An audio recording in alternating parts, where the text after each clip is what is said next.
Kita tahu bagaimana pentingnya matahari untuk dunia. Kalau nggak ada matahari, misal malam aja nggak ada matahari, kacau ini kehidupan dunia. Penting bukan main buat makhluk hidup, hamba-hamba Allah Subhanahu wa Ta'ala. Beliau sifatnya mensifati Imam Syafi'i, murid beliau mensifati Imam Syafi'i ini bagaikan matahari untuk dunia. Pentingnya Imam Syafi'i ini untuk umat manusia bagaikan pentingnya matahari untuk dunia. Penting banget keilmuan Imam Syafi'i, ijtihad dari Imam Syafi'i. Kita sekarang bingung kaifiyah sholat, puasa, zakat. Ke kitab-kitab siapa kita kembali? Kitab-kitab Al-Imam Syafi'i radhiyallahu ta'ala anhu wa arda. Naam. Wa kal afiyah lil abdan. Imam Syafi'i juga bagaikan afiyah untuk badan. Apa artinya ikhwan akhwat kalau badan kita ini enggak ada afiyahnya? Jangankan badan, sehat saja kalau enggak ada afiat kurang ajib, kurang bagus deh. Apa itu afiat deh? Afiat adalah kesehatan yang Allah berikan kepada kita, dan kesehatan tersebut kita gunakan untuk beribadah kepada Allah Subhanahu wa Ta'ala sekurang-kurangnya ibadah yang diwajibkan oleh Allah Subhanahu wa Ta'ala. Itu afiat. Kalau orang dikasih afiat sudah pasti sehat insya Allah. Tapi kalau orang dikasih kesehatan belum tentu afiat. Berapa banyak orang yang sehat tapi tidak diberikan afiat. Dia sehat, dia gunakan kekuatannya dan kesehatannya untuk naudzubillah bermaksiat kepada Allah Subhanahu wa Ta'ala, untuk nyekek homer, untuk naudzubillah main perempuan, untuk makan makanan yang haram. Kekuatan, kesehatan, kemampuannya itu dia gunakan kepada hal-hal yang tidak diridhoi oleh Allah Subhanahu wa Ta'ala. Dia sehat tapi tidak diberikan oleh Allah Subhanahu wa Ta'ala afiat. Alhamdulillah kita pada siang hari ini diberikan oleh Allah kesehatan, dan kita gunakan kesehatan tersebut untuk menimba ilmu syariat baginda Nabi Muhammad sallallahu alaihi wasallam. Allah Subhanahu wa Ta'ala memberikan kesehatan dan afiat kepada kita. Imam Syafi'i kata murid beliau bagaikan afiat. Penting banget artinya. Sebagaimana badan kita ini, tubuh kita ini butuh afiat, begitupun pentingnya Imam Syafi'i terhadap umat manusia ini. Penting banget adanya Al-Imam Syafi'i radhiyallahu ta'ala anhu wa Allah. Cukup sudah satu pujian ini menunjukkan kehebatan luar biasanya Imam Syafi'i radhiyallahu ta'ala anhu. Baik, qala Imam Syafi'i, Imam Syafi'i mengatakan terkait ilmu, man la yuhibbal ilma la khaira fi. Kata Imam Syafi'i, barang siapa yang benci sama ilmu, lebih spesifik di sini ilmu syariat baginda Nabi Muhammad sallallahu alaihi wasallam, barang siapa yang benci sama ilmu, la khaira fi. Tu orang, kata Imam Syafi'i, enggak ada kebaikan sama sekali. Benci dengan ilmu, benci dengan majelis taklim, benci dengan hal-hal yang berbau ilmu. Apalagi orang yang nyampaikan ilmu misalnya dia benci. Nah, ini hati-hati kata Imam Syafi'i, la khair, enggak ada kebaikan orang ini. Enggak ada kebaikan sama sekali. Fala takun bainaka wa bainahu ma'rifah wala shadaqah.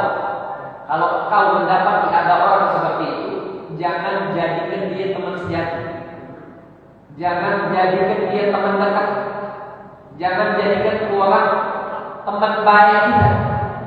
Kata Imam Syafi'i radhiyallahu ta'ala anhu wa arda, man la yuhibbal ilma la khaira fihi, fa innal ilma hayatul qulub.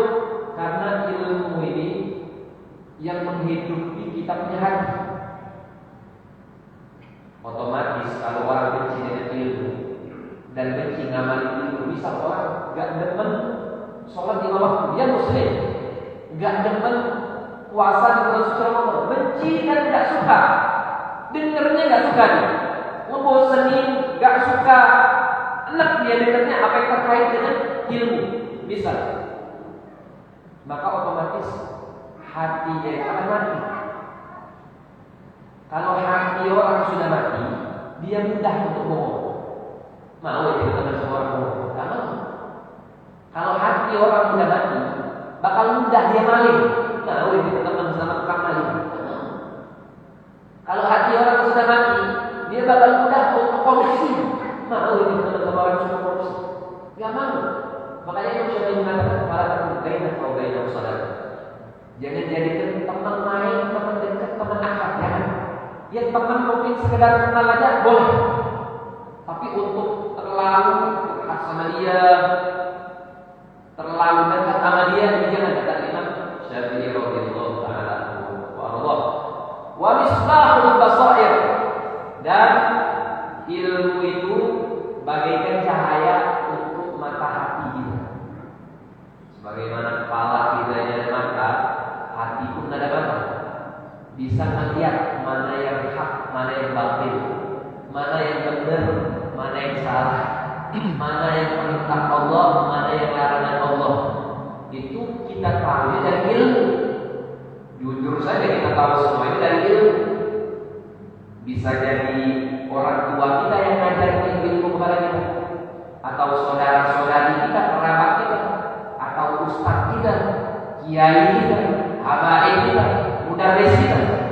Tentu kita mendapatkan dan tahu hal-hal itu dari ilmu syariat baginda Nabi Muhammad sallallahu alaihi wa ala alihi wasallam. Tapi kalau orang sudah cinta sama ilmu, apalagi ngamalin itu ilmu, sebaliknya Imam Syafi'i jadi teman ketua. Orang datang sama majelis ilmu, majelis zikir, dari situ dia belajar keharaman bohong. Dia nggak bakal bohong, insya Allah dia jujur. Dari majelis ilmu dia tahu mana yang halal, mana yang haram. Aman pokoknya gitu. Insya Allah jauh dari hal-hal yang dimurkai oleh Allah Subhanahu wa taala. La ilaha illallah Muhammadur Rasulullah sallallahu alaihi wa ala alihi wasallam. Al-ilmu nur. Ilmu itu adalah cahaya. Nah, ada seorang ulama menasihati muridnya, ilmu itu nur, cahaya, dan cahaya itu tidak akan Allah berikan kepada ahli maksiat. Jadi kita alhamdulillah ya Allah Subhanahu wa taala berikan taufik untuk menimba ilmu. Kalau betul-betul cahaya ilmu itu masuk ke dalam sanubarinya, masuk pada pribadinya, dia tidak berani maksiat kepada Allah Subhanahu wa taala. Kalau dia terjatuh dalam kemaksiatan, dia segera taubat kembali kepada Allah Subhanahu wa taala. Itu tanda orang itu mendapatkan ilmu cahaya hakiki. Semakin banyak dia dapat ilmu, semakin tunduk dan semakin takut kepada Allah Subhanahu wa taala. La ilaha illallah Muhammadur Rasulullah sallallahu alaihi wa ala alihi wasallam. Kemudian masuk kita ke bab berikutnya yang berjudul al-ibadah di ghairi ilmi. Ibadah tanpa dilandasi dengan ilmu. Hati-hati. Orang ibadah, sholat 1000 rakaat, puasa bertahun-tahun seumur hidup, tapi tanpa ilmu, nggak tahu dia gimana cara wudu, nggak tahu. Sholatnya 1000 rakaat, luar biasa ibadah, tapi tanpa dilandasi dengan ilmu, haba'an mansura, sia-sia, nggak dilihat oleh Allah Subhanahu wa taala. Sia-sia amal ibadah, capeknya sia-sia, karena tanpa dilandasi dengan ilmu. Jadi urutan pertama ya, sebelum kita amalin ilmu itu, harus tahu ilmunya. Sebelum kita praktek ilmu, harus belajar dulu ilmu. Baik. Syekh Masyayikhina Habib Muhammad bin Ali Al-Maliki beliau mengatakan al-ilmu bila amal batil wal amal bila ilm la hasil wal jam'u bainahuma hasil. Kata beliau beliau mengatakan al-ilmu bila amal batil, ilmu tanpa amal itu kebatilan, kesalahan. Ilmu aja nih, tahu sholat 5 waktu itu wajib, tahu, cuma nggak pernah sholat. Tahu minum minuman keras itu haram, cuma masih dia minum. Tahu mencuri korupsi itu haram, nggak boleh, masih dia lakuin. Tahu berzina itu haram, jangan berzina, mendekati zina haram, masih aja dia mendekati zina dan alhamdulillah berzina. Nah ini kan ilmunya ada, dia dengar dari majelis taklim belajar tahu ada ilmunya, tapi amalnya kosong, ini kebatilan, salah. Baik. Dan beliau melanjutkan wal amal bila ilm sia-sia itu. Amal tapi tanpa ilmu, amalnya banyak. Sholat luar biasa tapi belajarnya enggak. Sholat cuma nggak tahu hal-hal yang membatalkan sholat. Sholat cuma nggak tahu kaifiat wudu yang benar gimana, cara wudu yang benar gimana cara.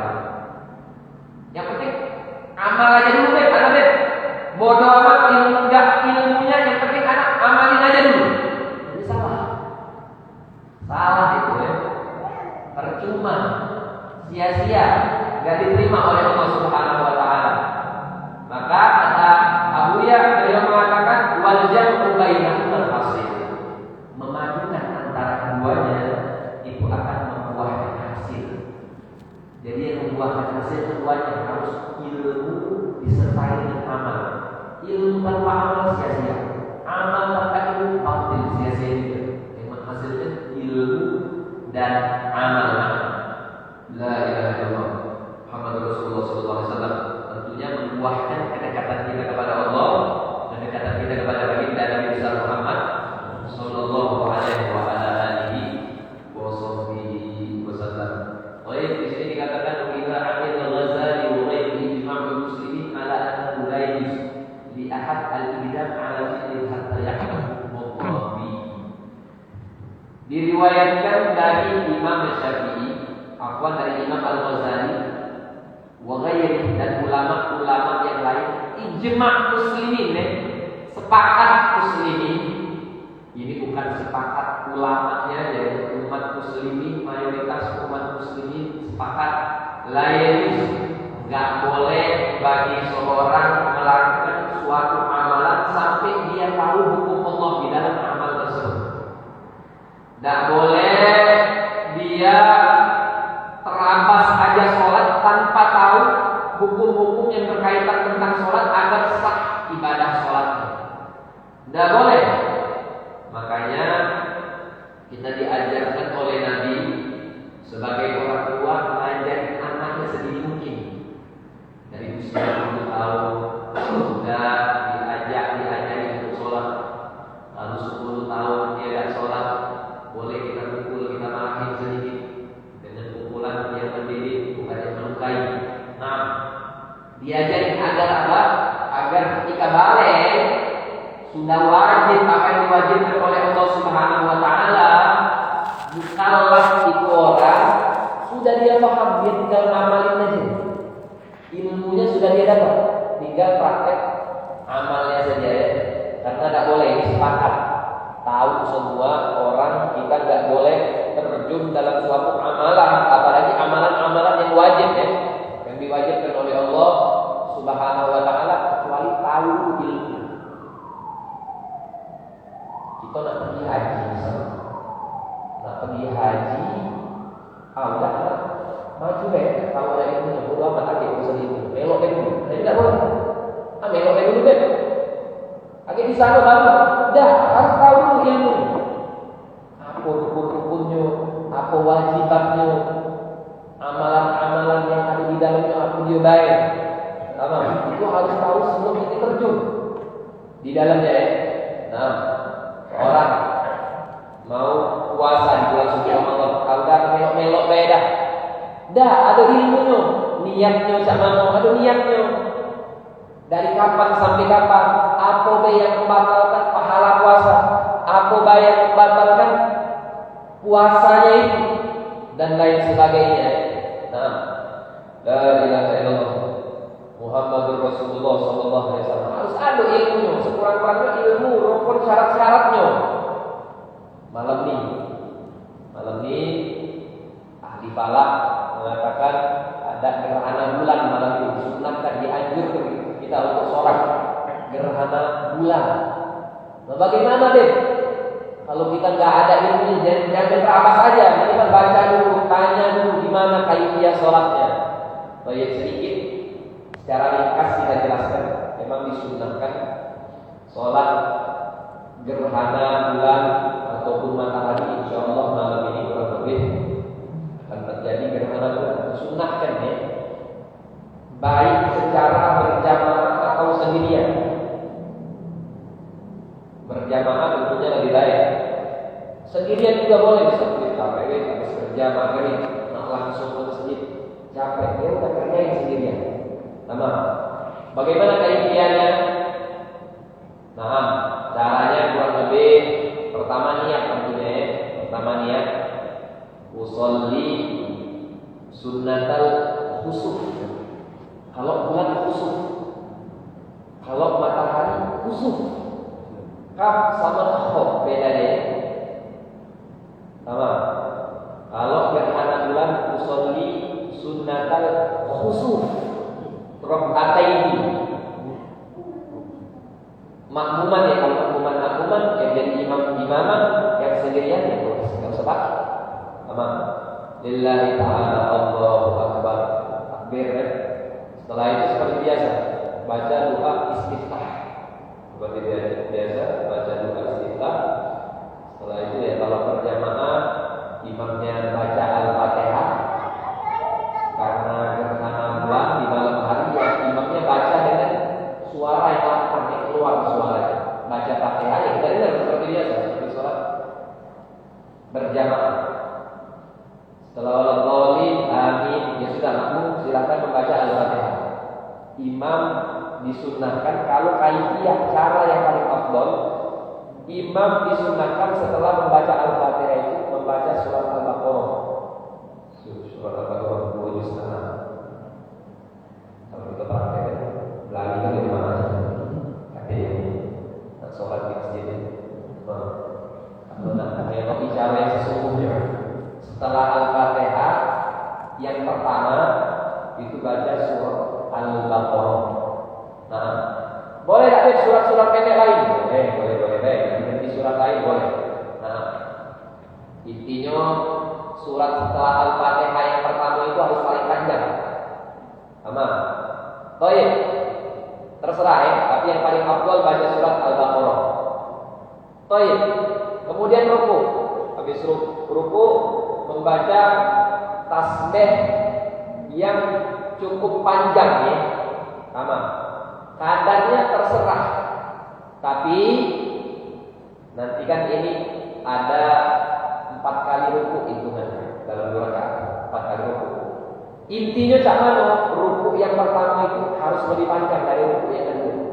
Ruku yang kedua lebih panjang daripada ruku yang ketiga. Sama dan seterusnya. Misal ruku yang pertama inti baca tasbihnya Subhanarabbiyal a'la wa bihamdihi misal 10 kali misalnya. Ruku yang kedua 8 kali misalnya. Ruku yang ketiga 6 kali. Sama. Ruku yang keempat 3 kali atau 4 kali misalnya. Jadi itu deh. Intinya ruku yang pertama harus lebih panjang, paling panjang. Nah, sudah setelah baca surat ruku dia habis ruku Allahu Akbar, bukan sami Allahu liman hamidah. Tamam. Allahu Akbar, baca Al-Fatihah lagi.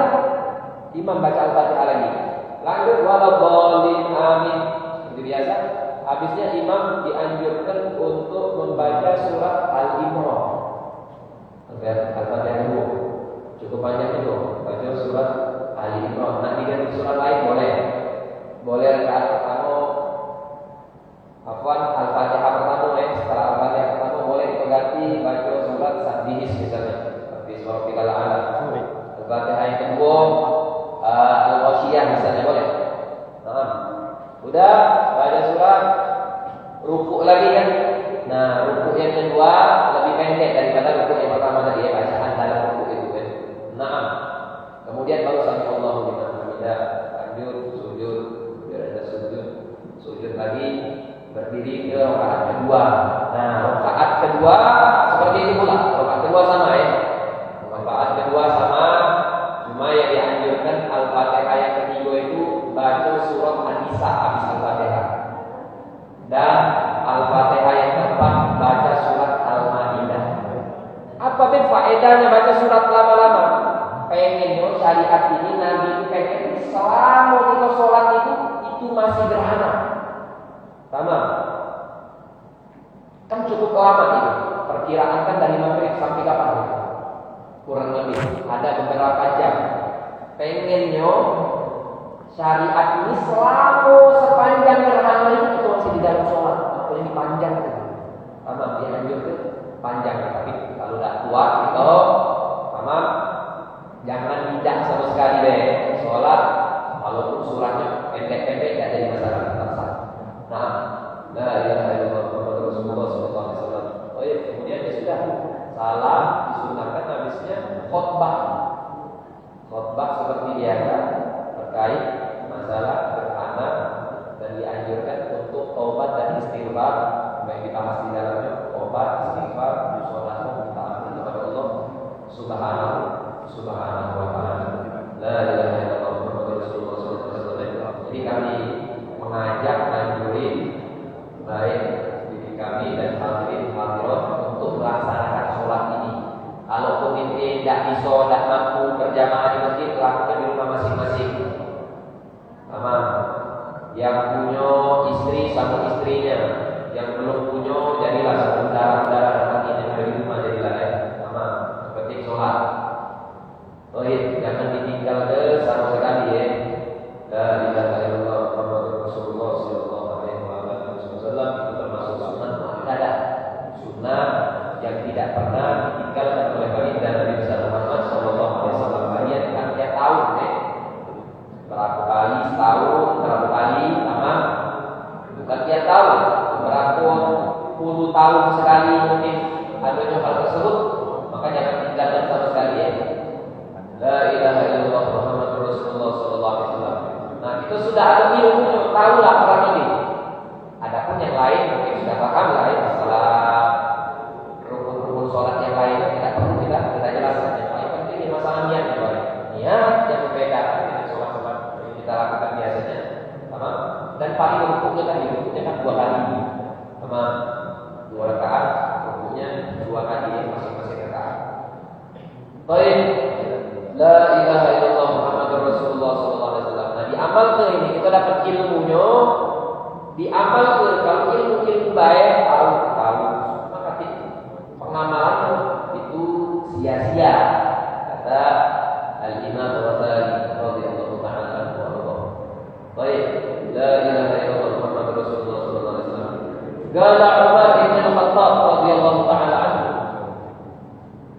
Sayyidina Umar bin Khattab beliau mengatakan la yaqis sudina wa la yashtari man lam yatafaqah fa inna man lam yatafaqah akla riba wa huwa ya'lam. Terakhir sebagai penutup Sayyidina Umar bin Khattab radhiyallahu taala anhu mengatakan pada saat beliau menjadi khalifah, beliau mengatakan kepada masyarakatnya, beliau mengatakan tidak boleh ada yang jualan di pasar, sama, dan tidak boleh ada uang yang beli di pasar kalau mereka tidak tahu ilmu terkait jual beli. Kata Sayyidina Umar bin Khattab radhiyallahu taala, beliau mengatakan kepada masyarakatnya, kalau kata ilmu tidak ngerti tentang ilmu jual beli, jangan jualan, jangan beli di pasar ini. Jangan jualan, jangan transaksi di pasar yang ada di kota Madinah. Atau Al-Imam Sayyidina Umar bin Khattab radhiyallahu. Kenapa dia mengatakan seperti itu? Kenapa, Ben? Fa inna man lam yatafaqah yang tidak ngerti dia makan riba dan dia tidak sadar takutnya. Kalau dia tidak tahu, tidak belajar, dia nyampur itu bukan riba. Dia nyampur itu bukan perkara yang riba, termasuk riba. Tidak tahu itu riba, akhirnya dia transaksi dengan transaksi riba haram. Wa halallahu al-bai'a wa harrama riba. Allah berfirman dalam Al-Quran, ahallallahu al-bai'a. Allah halalkan jual beli, tidak haram, boleh jual beli. Tapi riba jangan haram, aman. La ilaha illallah Muhammadur Rasulullah sallallahu alaihi wa alihi wasallam. Sayyidina Umar ingin menekankan kalau inti yang terjun di dunia itu harus tahulah minimal hal-hal yang haramnya itu tahu. Insya Allah kalau inti tahu hal-hal yang haramnya, udah berarti ini haram. Riba haram, tamam. Wish, nipu dalam jual beli haram, bohong haram, tamam. Baik di luar jual beli atau dalam jual beli, mobil khusus dalam jual beli, ngurangi timbangan misalnya haram. Tamam. Harus tahu hal-hal itu agar kita terhindar dari hal-hal yang diharapkan oleh Allah Subhanahu wa taala. Intinya Sayyidina Umar pengen menekankan belajar dulu. Dia kalau nak masuk dalam suatu hal apapun itu, kita harus tahu ilmunya dulu. Tamam. Nak dagang jual beli, tahu ilmu dagang jual beli. Nak nikah, yang belum nikah, tahu ilmu tentang nikah dan lain sebagainya. Tamam. Nak melakukan sholat misalnya, tahu hukumnya. Puasa, tahu juga hukumnya. Nak haji, tahu hukumnya. Nak zakat misalnya, tahu juga hukumnya. Harus belajar dulu. Alhamdulillah dilempar hati udur untuk tidak belajar. Tamam. Di mana-mana majlis ilmu, majlis taklim kita dapatkan di balai kami. Setiap nekal ada majlis ilmu, setiap nekal ada mushola, setiap nekal ada masjid. Kaki alasan kaki waktu, anak sibuk, aman. Kurang-kurangnya seminggu sekali kamu, atau seminggu 2 kali. Kalau bisa tiap hari, alhamdulillah aman. Karena itu dapat menghidupkan kita putusan kali. Kenapa sekarang moral syata, pemuda-pemuda kita ini, na'udzubillah, mereka jauh dari Allah Subhanahu wa taala. Kenapa? Karena terkadang mereka tidak pernah tersentuh dakwah.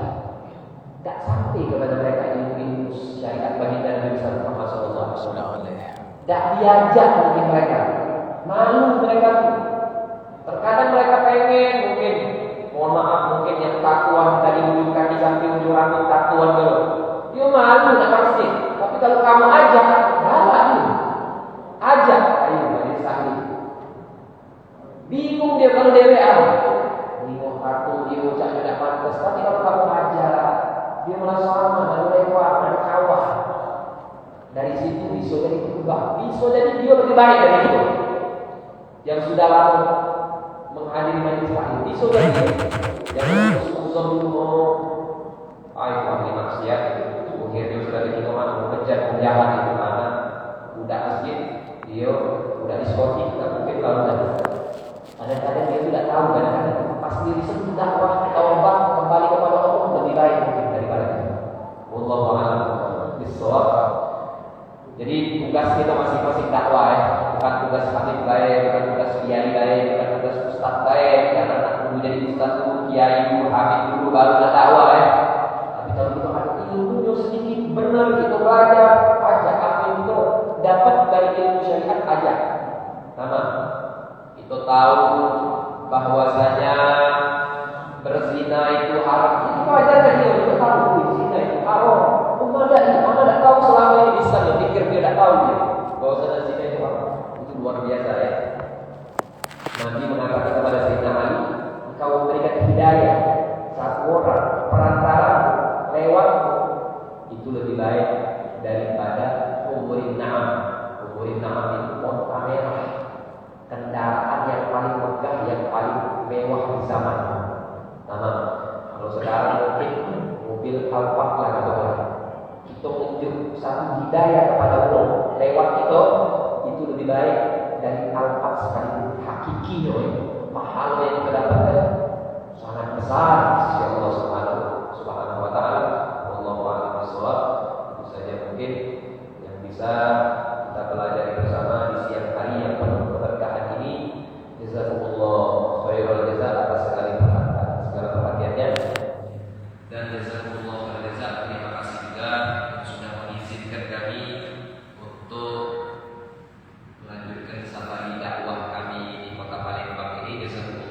kita